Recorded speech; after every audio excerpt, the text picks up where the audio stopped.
Well, hello. Thank you so much for joining me. Good afternoon and welcome to another episode of Reinvention Made Simple Daily.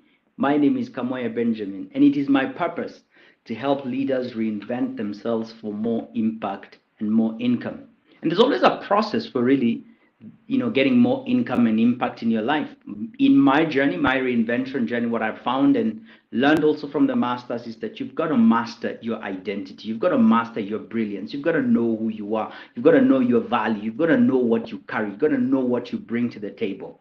All right. That's an impact conversation as well as an income conversation. The next thing is you've got to be able to manifest that brilliance out there into the world. I've shared in another session that I hate the word potential. You know, people who've been told you've got great potential, but you can't see that potential manifested in their life in any way. So there's a process for manifesting that brilliance. And once you manifest that brilliance, you definitely want to earn your worth. You want to get paid more for what you bring to the table, for your value. And that's the third M, monetize your brilliance. And so the process of mastery, manifesting, and monetizing is one that I guide you through so that you can reinvent yourself for more impact and income. And it's in all the five domain areas of your life. Now, today, we're diving in onto a topic around the mastering your brilliance, and it's around identity. It's around really articulating who are you. I know that if you're watching me, you've asked yourself this question at one point in your life. Who am I? I know that question has crossed your mind. Who am I? Now, I don't know what answer you gave to that question, but it came from within you. A desire to really articulate and define ourselves. It's a fundamental question of life. Who am I? As we grow through life, we get to a point where we really are asking ourselves, who am I? Either seeking to want to differentiate ourselves from others, or really just finding, what makes me tick? What is it that what is it I'm about? Am I just another floating butterfly? A butterfly, by the way, is very beautiful. So they're going to come out based on the caterpillar and how it looks like. I mean, or the other is, am I just another tree or thing just floating here in space, adding no value and consuming a lot of oxygen? We all want to mean something. We all want to count for something. And it's a fundamental question of life. It's the question that comes from within us so that we can fully express ourselves and impress our uniqueness on the earth. So it's a fundamental question. And if you've not been able to articulate the answer to the question, who am I? When you ask yourself, or people ask you, who are you? Then you're going to face a lot of frustrations in life, especially when it comes to the reinvention question. You might find that you've been taken advantage of. You might find there are people who know what you have and they utilize it for their purpose. They see, wow, this guy does this so well. They bring you in and they say, I want you to do this. And they take advantage of you. Literally take advantage, abuse, and misuse you because you do not know what you have. Everybody else can see it. They tell you you've got great potential. And so today we want to really spend some time articulating the answer to the question, who are you? It's an identity question and it's a fundamental question. At the end of this session, I desire that you would come out with an insight, an awareness, an aha, wisdom that will help you navigate your reinvention journey. So let's get into it. And the first thing that I would like for you to reflect on is, up until this point when you've asked the question, who am I? Or someone has asked you, who are you? What answer did you give? What answer did you give? I remember when I was asked this question the very first time, who are you? I was stuck. I went inside and I couldn't find the answer. And do you know the places where we go to answer that question? It's one of these three areas. And I'm going to give them to you shortly. But where is this coming from? Why are we seeking to answer that question from one of these three sources? It's because when we are growing up, we are socialized. Society tells us that this is what it is to be a good man or a good woman. Society indicates to us that this is what success looks like. Society gives us parameters. It's almost like there's a code book and a rule book that society gives you that tells you this is what it is to become a person. I've shared with you the story of how my mom at 8 years old, when we were in our kitchen, she looked at me straight in the eye and she said to me in native language, "Wetu emodo," translated, "Make yourself someone." And I shared how that as I went into really understanding who is someone so that I can become them, I picked from one of these three sources. I picked from what society defines, and therefore I drew my identity upon that. And maybe, like me, you have based your identity around one of these three areas. Now, before I get into those three areas, let's talk about the sources of identity. One is a socialized mind, okay? One is a socialized mind, what I'm talking about, society. The second one is, religion or faith. If you, come across people of faith, and I am one, and you work with people who are disciples and followers of Jesus Christ, and you ask them, "Who are you?" They will probably run to that. And it's also among one of these three sources. Okay, it's one of these three areas. And they will run to that and they will say something like, "I'm a child of God. I am forgiven. I am," and they'll go on and on and on and on.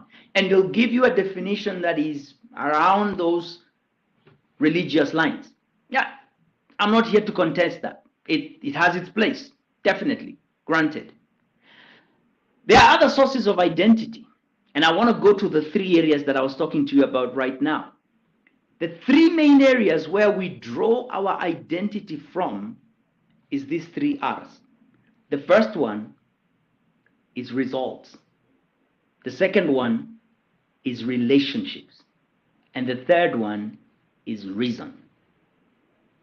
From when we are young, we're socialized and we are indoctrinated to identify ourselves with one of these three things: results, achievement, performance, success, being number one, being the best, beating your opposition, beating the bully. Anything that just makes you come on top is celebrated by parents, by society.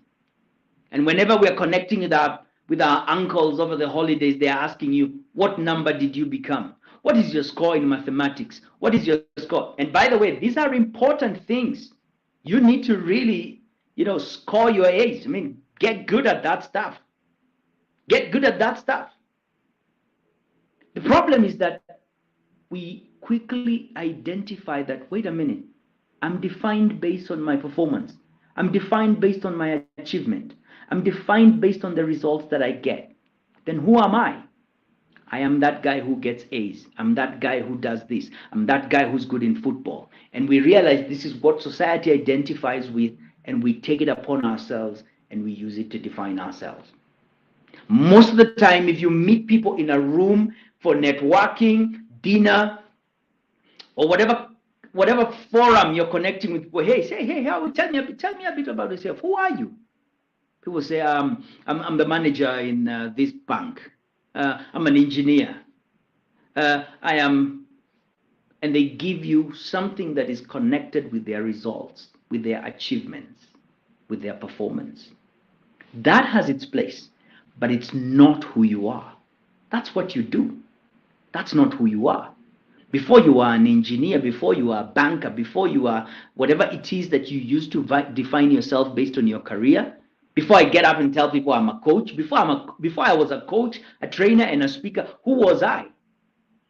And that's what I want us to go into today as we define ourselves in that way. The second wrong way to actually define ourselves is to use a relationship. Many times in my coaching sessions, I ask people, "Who are you?" And they'll say, "I am a mother, I am a brother, I am a father, I am a husband, I am a daughter, I am a sister," all those stuff, including part of the religious stuff is, "I am a child of God." Yep, that has its place. We're not saying that you're not those things, but that's not the answer that we're looking for when we ask you the question, "Who are you?" The question of identity comes from within to really identify our uniqueness. And before you are a mother, sister, brother, cousin, uncle, dad, husband, whatever that may be, you are someone. You are someone. And it's important for us to articulate that and not hide behind the relationships that we have in life. Again, society tells us that who you know, who you're connected to, the name that you drop at any given time kind of identifies you with someone and gives you some leverage and mileage. We're seeking that mileage. We're seeking to identify ourselves with something or with someone. So what do we use? Relationships. Again, an insufficient source of identity. Let's go to the third one, reason. Reason has got to do with intellect. It has got to do with smartness, sharpness. It has got to do with being book smart or being just brilliant in one way or the other. From when we are growing up, we're really told, hey, get A's in maths, get A's in every subject. And we pursue that. And you see that the guy who gets number 1, number 2, number 3, those people are really celebrated. And the rest of you, you're just here to fill the bus. But we celebrate the number 1. We celebrate the number 2. We celebrate the number 3, even in sports. Now, there has to be a measure of, performance in one way or the other. But the question is not whether we celebrate the number 1, 2, and 3. The question is, what do we do with those who are from number 4 all the way to number 37? Do we take a moment to identify what it is that they're good at? What is it that they bring to the table? But because those are the cues that we're picking up as we grow up, we quickly identify that reason, intellect, is a key thing to define myself around. And so we pursue it. And when people ask us who we are, we give them that number in intellect. I am the number 1. I am the greatest. I am the smartest. I am the. Again, it's intertwined between the results that we get, the relationships that we have, and the reason that we've developed. Again, those things have their place in life, but they are insufficient sources of identity. They're insufficient sources of identity because this is the flip side of using those as a source of identity. If you are not really good in maths, if you're not really book smart, if school is not really happening for you, and those are the only parameters that you've seen in life as being a source for identity, the narratives that begin to go on in your mind is that I am no one because I don't get A's. If relationships are not something you have, if you're not connected, if you're not networked like other people are, then what narrative goes on into your mind is that, again, I am no one because in comparison to so-and-so, who am I? I'm a nobody. You've heard people define themselves like that. I'm a nobody. Are you a nobody? I don't think so. No one is. Again, it's an insufficient source of identity when we use results and performance to really kind of identify ourselves. Because it's insufficient. You are who you are without the results, without the relationships, and without the reason. Who you are is not to be challenged. It is not to be challenged. It is not to be questioned. And it is my purpose today to support you in identifying a credible source of identity to answer the question, who am I? And to respond to those who ask, who are you? And here it is. At the age of about 19, I got to the place where I realized that the statement that my mom had given to me, make yourself someone, I had pursued it significantly, to a large extent, to pursue results, because I know people who had achieved results and they were someone, they were celebrated. And so I pursued results. I started an advertising agency and I was very successful. I started bus advertising, pioneered it in East Africa, in Kenya, in the East African market. And I was very successful. I got clients, I pushed it, and I got paid a lot of money. At the same time, I began to pursue relationships. I endeared myself to people so that they could love me, like me, and accept me. I wanted approval. I wanted them to say that I am someone. And I licked their boots, and I went beyond borders so that they could love me, accept me, and say, that's the guy. And I also pursued reason. I went to school because I wanted to say, hey, look here, I have a master's. Hey, look here, I'm learned. Hey, look here, I know this. Hey, look here, I'm a master at this. Again, key things to achieve in life. but not a sufficient source of identity. I got to the point where I realized that those three measures, results, relationships, and reason, they were not sufficient to identify myself. Because I noticed that whenever I failed, I lost my identity. I became my failure. I became my failure. I became my failure. Whether in school, I became my failure in results in business, and I became the rejection story. And I took that on with me. That's why it's insufficient. But through that process, I was very fortunate to connect with mentors who gave me books by John Maxwell, and I began to read the 21 Laws of Leadership. I began to define the leader within me. And this is one of the things that came up for me very strongly in that study. That I have strengths, that I am gifted, that before I was conceived in my mother's womb, I was a concept in the mind of God. I was a concept in the mind of God. That he knew who this guy is, what this guy should do, and therefore I was fitted with every resource, fitted with every ability to execute upon that assignment, mandate, agenda, calling, whatever you want to call it. And that took me down a path to really identify who I am at the core. What are my patterns? What are my patterns? What are my patterns? What is it that makes me tick? What is it that makes me excited? What am I drawn towards to do? What do I do with the least effort? I began to identify my patterns. I began to identify what I'm good at. Because remember, function always precedes design.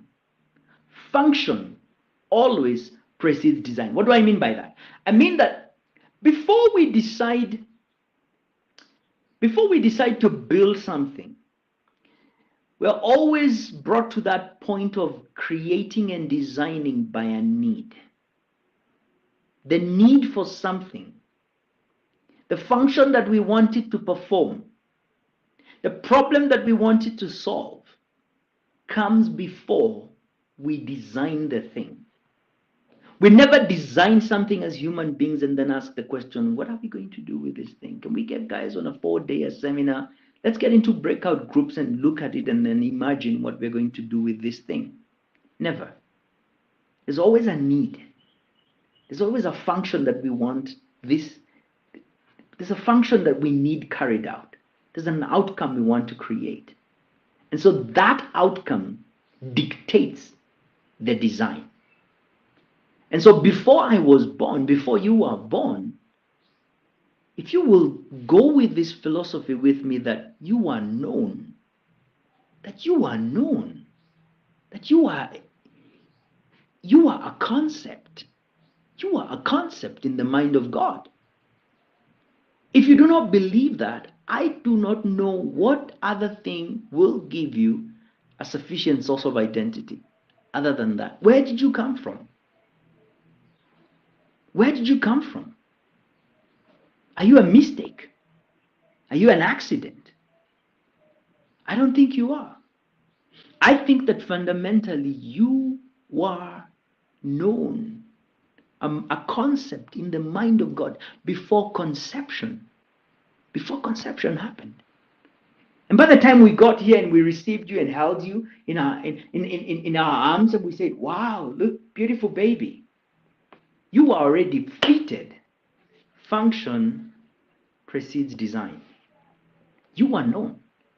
And so I find a sufficient source of our identity to be identifying who we are even before we get results, even before we get relationships, and even before we get reason.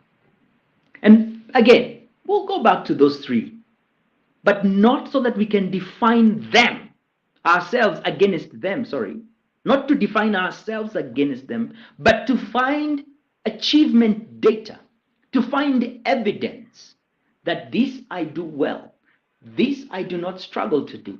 I'm already equipped and fitted to do this. The same way, when you open a drawer and you have a ripe mango in your hand, you do not look for the most blunt thing in there.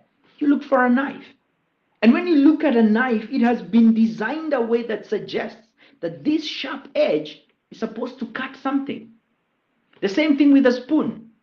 You're not going to, drink your soup using a fork. You'll never achieve it. The fork is designed in such a way that it can stab something and hold it, put it into your mouth or wherever you want to take it. A spoon has been designed in such a way that it has a depression, so that once you put something inside, it holds as you bring it into your mouth. Everything has been designed, and the design suggests that it is equipped for certain things. It does this well because it is equipped to do that. So as human beings, what we're doing is we are going back into our leadership timeline and looking at when I was 3, when I was 4, when I was 5, when I was 6, when I was 7, when I was 8, 9, 10. Now that I'm 50, if I look back into my life, I will find tons of achievement data, results. I did well here. I did well here. I did well here. Okay, let's collate all those patterns together and ask the question, what does this mean? Who does this? This is a communicator. I remember when I was 3, and I went to boarding school when I was very young. I think I had not yet matured to get into boarding school, but my late dad felt that Naivasha Boys Boarding Primary School, shout out to all Naivasha Boys Boarding guys. My dad felt that, this was the school at the time, definitely was. And he was exiting. He was in his reinvention journey, exiting as a teacher and going into a different industry. And he felt that he needed to get me in there. My brother was already in Naivasha boarding, and so I went in, and I guess I was a little bit young. But guess what I was doing during prep time? I was standing on the desk. By the way, I have no recollection of that story. I was standing on the desks and I was entertaining people. Guess who always made it to the noisemakers list? Yours truly. Do you see where the gift is? There is a pattern in your life that just says, this is who you are. This is who you are. This is who you are. This is who you are. And when I look at what I did in school, I was in the drama club. When I look at what I did in school, I was in the art club. I was drawn to creativity. I was drawn to communication. I was in the debate club. I'm just doing me. I'm just doing me. I had never listened to something like, I'm just doing me. I'm just being me. Just like you, it's just who you are. You just did those things. And so now the key idea here is not to use those accomplishments as a way to define who you are, but to identify the core gifts, strengths, abilities that power that thing which you did.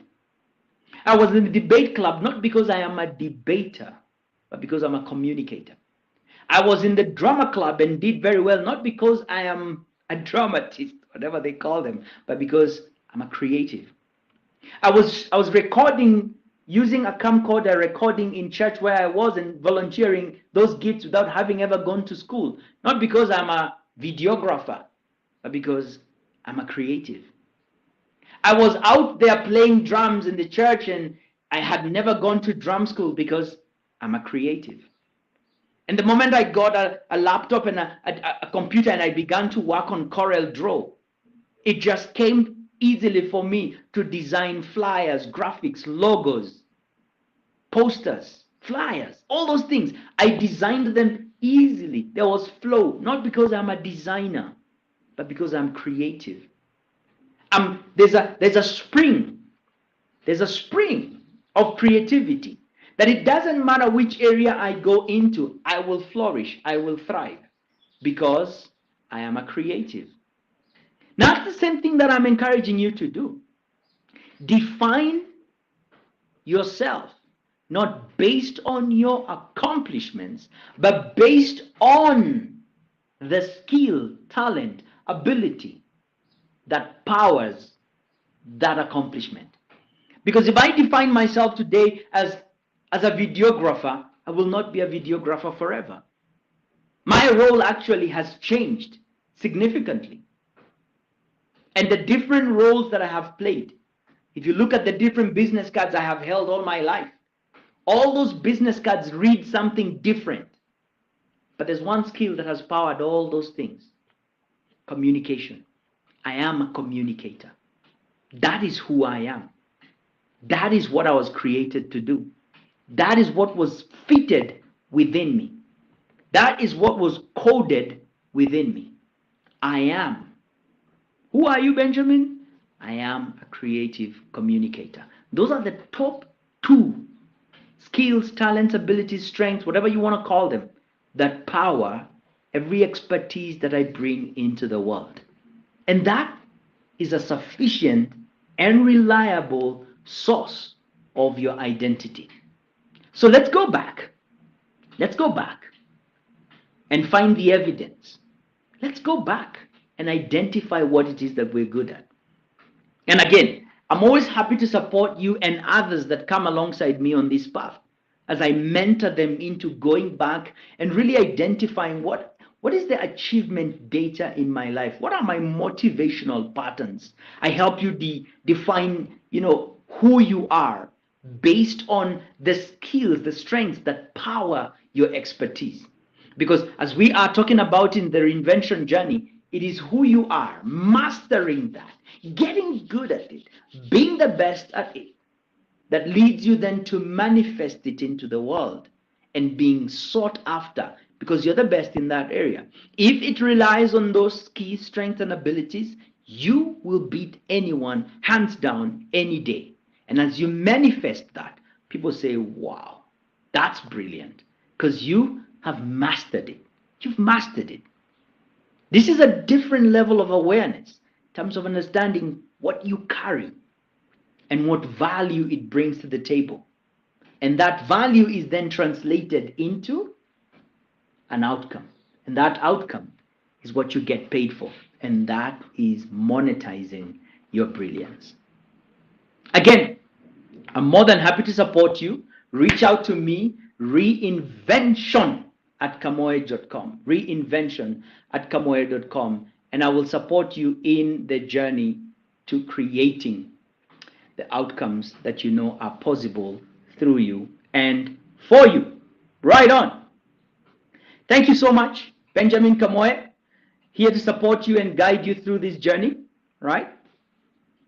Reach out to me, reinvention@kamoe.com, and I'll be happy to support you through your journey to master your brilliance, to manifest that brilliance, and to monetize it out here into the world.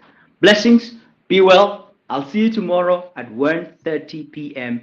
East African time. Come ready. Let's grow together. Manifest your brilliance.